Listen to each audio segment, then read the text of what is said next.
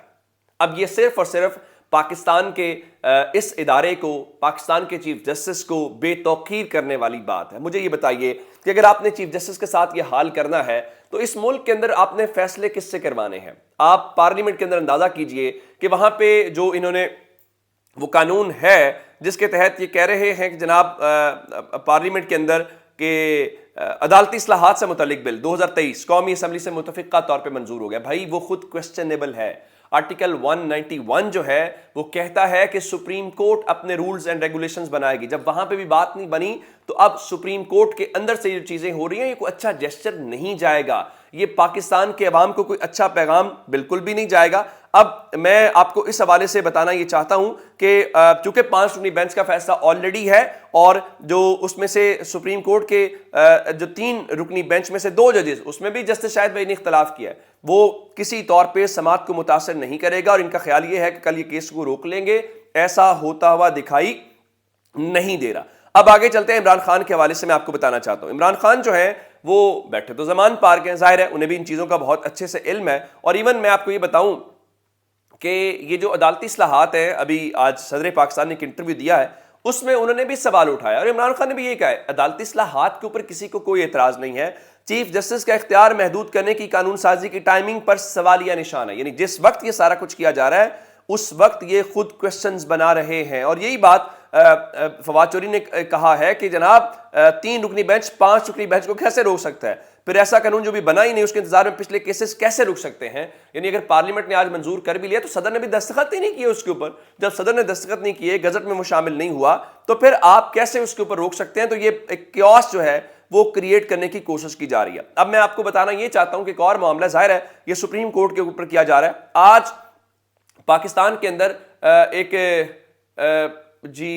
کیا کہتے ہیں کہ آل لائرز جو موومنٹ ہے وہ ایک ہوتی ہوئی میں نظر آ رہی ہے. آج لاہور کے اندر ایک انہوں نے کنونشن کیا جو سپریم کورٹ، ہائی کورٹ اور لاہور بار ایسوسی ایشن کے زیر اہتمام تھا. انہوں نے وہاں پہ انتخابات ملتوی کرنے کی مذمت کی ہے. الیکشن کمیشن کو آئینی مدت سے تجاوز کر کے انتخابات ملتوی کرنے کا اختیار نہیں ہے. سپریم کورٹ ججز پر سیاسی مفادات کے لیے حملوں کی مذمت کی گئی ہے. اب مجھے یہ بتائیے کہ آپ یہ جو سارا کچھ کر رہے ہیں اس سے آپ کو کیا فائدہ ہوگا؟ کیا پاکستان آگے جائے گا؟ بالکل بھی نہیں ہے. اب میں اگلی بات جو آپ کو بتانا چاہتا ہوں کہ آپ یہ ججز کو اس طرح سے کرنے والے، یہ پاکستان میں آلریڈی ہو چکا ہے. ہم نے جسٹس سجاد علی شاہ کی کورٹ میں دیکھا لیکن پاکستان کو اس سے کوئی فائدہ نہیں ہوا. آج فائدہ اس نہج پہ ہے کہ آج وزیر مملکت برائے خزانہ یہ بتا رہی ہیں کہ عائشہ غوث پاشا کہ IMF کو پاکستان پر سے اعتماد ختم ہو چکا ہے. لیکن کوئی مسئلہ نہیں ہے. پاکستان کی معیشت کس نہج پہ ہے، لوگوں کا کیا خیال ہے، وہ نہیں، ہم نے اپنی چیزیں. اب میں تو ایون مریم نواز فرما رہی تھی، وہ کہہ رہی تھی جی میرے پاس پیسے ہیں، ایسا نہیں ہے کہ ہم 20 ارب روپیہ نہیں دے سکتے، لیکن ہم الیکشن کو 3 بار کروانے کے لیے نہیں ہے. یعنی یہ فیصلہ الیکشن کمیشن نے نہیں کرنا، یہ فیصلہ کسی اور نے نہیں کرنا، بلکہ یہ فیصلہ مریم بی بی نے کرنا ہے کہ کتنے پیسے ہونے چاہیے، کس طرح سے چیزوں کو لے کے چلنا ہے اور کیا کرنا ہے. یہ آپ سب کے سامنے. میں عمران خان والی بات بتانا چاہتا ہوں. خان صاحب کے پاس آج ججز کا ایک وفد آیا ہے جہاں پہ خان صاحب نے کہا کہ ہمیں آئندہ بھرپور مینڈیٹ ملے گا اور کسی بیساکھی کی ضرورت نہیں ہے. اور آج زمان پارک میں عمران خان سے ریٹائرڈ سیشن ججز کے وفد نے ملاقات کی اور 297 ریٹائرڈ سیشن ججز نے آج عمران خان سے یکجہتی کا اظہار کیا ہے اور آئندہ آنے والے چند دنوں کے اندر مزید ججز، جس کا مطلب یہ ہے جتنا لیگل طبقہ ہے وہ عمران خان کے ساتھ سپورٹ کر رہا ہے اور ان کو یہی پرابلم ہے. اور ان کو پرابلم یہی ہے کہ ہم ہر چیز مینج کر لیتے تھے، اس بار مینج نہیں ہو رہی، کریں تو کریں کیا.